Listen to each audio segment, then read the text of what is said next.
इसके साथ साथ उन्होंने ऑपरेशन सिंदूर की बात की। ऑपरेशन सिंदूर पर पूरी दुनिया में डेलीगेशन गया, इसकी बात की। सांसदों का पहली बार जो है वो सांसदों को इसके लिए वो रिगार्ड भी करते हुए देखे जा रहे थे, क्रेडिट देने की कोई का एक प्रयास भी उसको कह सकते हैं आपकी दे रहे थे। वो कह रहे थे कि ऐसा मैं चाहता हूं। फिर वही चाहता हूं का शब्द अभी एक ही दो दिन पहले भी मैंने आपको बताया था कि बिहार में जिस तरीके से उन्होंने उदाहरण दिया कि वो पटना में चाहते हैं कि औद्योगिक विकास हो पुणे के जैसा।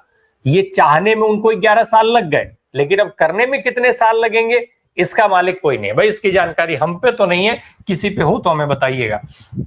उसी तरीके से वो विपक्ष को, कुछ सांसदों को जो डेलीगेशन के हिस्सेदार रहे थे उनको क्रेडिट देना चाहते हैं। देंगे कि नहीं देंगे वो अब मानसून सत्र में आपको पता चल जाएगा।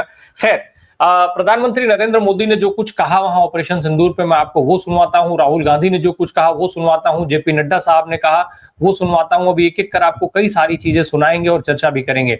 प्रधानमंत्री जी को जरा पहले सुना दीजिए, प्रधानमंत्री ने जो बात कही वहां पर ऑपरेशन सिंदूर को लेकर के, कैसे दुनिया ने क्या उसके बारे में रुख अपनाया।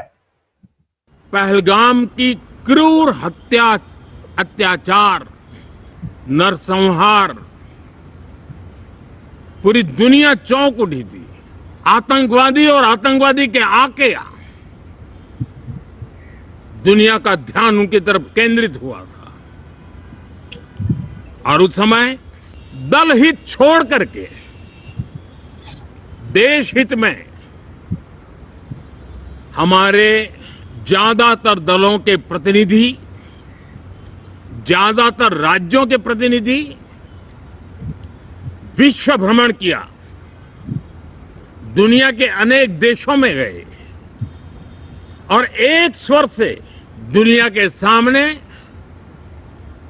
आतंकवादियों का आका पाकिस्तान को बेनकाब करने का एक बहुत सफल अभियान चलाया। मैं आज राष्ट्रहित में किए गए इस महत्वपूर्ण कार्य के लिए उन सभी सांसदों की सराहना करना चाहता हूं, सभी दलों की सराहना करना चाहता हूं। तो सबकी सराहना करना चाहता हूं। मोदी जी को पता नहीं किसने रोक रखा है, ये सराहना करने नहीं दे रहा है, क्रेडिट देने नहीं दे रहा है। खैर, चर्चा की तरफ चलते हैं। ओम सैनी सर हैं, प्रकाश पवार सर हैं, डॉक्टर संदीप हैं। आप तीनों का बहुत स्वागत सर। ओम सैनी सर, फाइनली देश की ही धरती पर सही मोदी जी ने फिर से एक बार नाम लिया है आतंकियों का आका पाकिस्तान। हालांकि अभी बीते दिनों जिस तरीके से तमाम दौरों में और मीटिंग्स में वो शामिल हुए, बैठकों में शामिल हुए, रक्षा मंत्री साहब एससीओ की बैठक में शामिल हुए, पाकिस्तान का नाम वहां पर किसी ने लिया नहीं। आज मोदी जी फिर जब देश की धरती पर लौटे तो आतंकियों का आगा पाकिस्तान वो उन्होंने बता दिया। इसको दबाव माना जाए कि मोदी जी की निडरता मानी जाए, क्या माना जाए सर? और संसद का ये जो सत्र शुरू हुआ है, जिस तरीके से हंगामा शुरू हुआ, शुरू से ही अंदाजा था कि सरकार चर्चा नहीं, फिर वही परिस्थिति हुई, मोदी जी आए और चले गए। ओम सैनी सर। साहब, ये मोदी जी की अपनी अदा है और इसी अदा से वो पूरे मुल्क में घूमते रहते हैं, दुनिया में घूमते रहते हैं और मौका देखा ऐसे बोलते हैं जैसे कि वो कहीं बड़े ऊंची जगह पर बैठे हुए हैं पूरी दुनिया में। ये जो दृश्य बन रहे हैं गालिब की जुबान में कि होता है सब रोज तमाशा मेरे आगे, वो वाला सिलसिला देख रहे हैं। बाजी चाहे फाल है दुनिया मेरे आगे, तो उस तरीके से संसद को देख रहे हैं। लेकिन सवाल सीधा सीधा था कि पहलगाम के बारे में जो कुछ हुआ है, ट्रंप साहब जो बोलते रहे हैं और साथ साथ में सीज फायर पे जो सिलसिला बना है उस पर हमारे प्रधानमंत्री क्या कहेंगे? तो इनके जो आगे करके बैठ के गए हैं कि साहब वो लोग बोलेंगे वो जवाब देंगे, जवाब तो आपको देना है। गृह मंत्री ने की क्या जिम्मेवारियां थी, वो क्या हुआ क्या नहीं हुआ उस पर बोलने का सिलसिला था। और ट्रंप साहब कहे तो 24-25 बार तो कह चुके हैं, अभी भी बोल चुके हैं। और आज तो उन्होंने और कमाल कर दिया है, ओबामा साहब की कॉलर पकड़ के और नीचे गिरते हुए और उनका मुस्कुराते हुए देखने का सिलसिला भी आया है। AI की मदद से उन्होंने वैसा दृश्य बनाया, फिर हंस रहे हैं बैठ करके। तो अब ऐसे उनके जो मित्र हैं जो राष्ट्रीय स्तर अंतर्राष्ट्रीय स्तर पर सारा सिलसिला बना के चलते हैं, और बिहार में जो कारनामा हो रहा है उसकी चर्चा कौन करेगा? अगर प्रधानमंत्री अगर बोल करके और 14-15 मिनट जो आपने बताया कि बाहर बोल रहे थे, बाकी वक्त में जो लोकसभा में और राज्यसभा में जिस तरह का दृश्य बन रहा था, वो तो बड़ा आश्चर्यजनक था। ऐसा लग रहा था कि बोलने देना नहीं चाहते हैं। तो दोनों एम्पायर जो हैं, जो हमारे राज्यसभा के जो चेयरमैन हैं, वो और साथ-साथ में उधर जो ओम बिरला जो लोकसभा के अध्यक्ष हैं, उनका सहयोग विपक्ष को नहीं सरकार को मिल रहा है। जबकि सवाल ये पूरे देश के साथ में जुड़े हैं जिनका जवाब मिलना चाहिए, लेकिन जवाब नहीं है।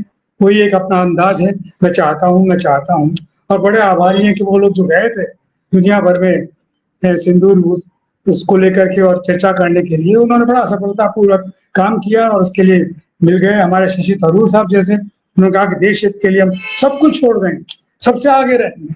लेकिन आज अगर संसद में वो ये सब दृश्य देखेंगे और उसमें कहाँ कैसे पार्टिसिपेट करेंगे, ये देखने की बात है, जो भी सामने आ जाएगा। जी बिल्कुल, सब कुछ छोड़ देंगे, बस कांग्रेस नहीं छोड़ेंगे। कांग्रेस में रह करके कांग्रेस को गाली देंगे, तो वो सांसदी जो कांग्रेस की बदौलत मिली है वो सांसदी नहीं छोड़ेंगे, बाकी सब कुछ छोड़ देंगे। अब उसमें क्या क्या छोड़ेंगे भगवान जाने, छोड़ेंगे क्या नहीं छोड़ेंगे।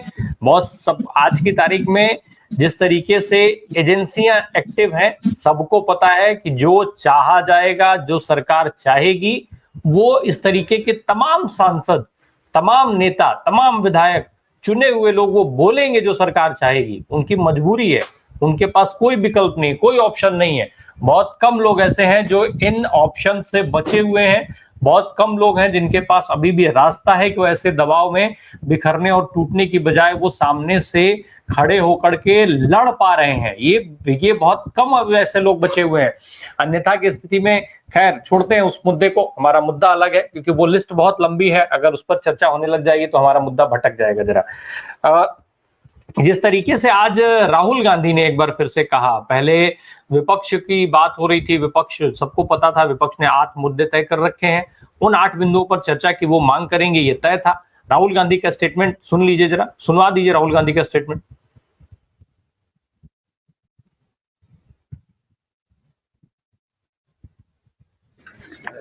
जो हाउस में डिफेंस मिनिस्टर को बोलने देते हैं, उनके लोगों को बोलने देते हैं, मगर अगर विपक्ष का कोई कुछ कहना चाहता है तो अलाउड नहीं है। मैं लीडर ऑफ अपोजिशन हूँ, मेरा हक है, मुझे तो कभी बोलना ही नहीं देते हैं। ये एक नया अप्रोच है। सर, पीएम ने विजय उत्सव सत्र बोला है। सर, पीएम बोल रहे हैं कि विजय उत्सव सत्र है सेलिब्रेटेड सर, बट दौड़ के निकले हाउस से 1 सेकंड में। लेकिन चेयर बार बार कह रही थी कि हम चर्चा के लिए तैयार हैं, आप लोग बैठिए, हम चर्चा के लिए तैयार। चर्चा तो होगी, अगर वो अलाउ करेंगे तो होगी, मगर इशू ये है कि कन्वेंशन कहता है कि अगर सरकार के लोग कुछ बोले तो हमें भी स्पेस मिलनी चाहिए। हम 2 शब्द कहना चाहते थे, मगर विपक्ष को ये अलाउड नहीं। Thank you. सर, क्या पीएम कह रहे हैं कि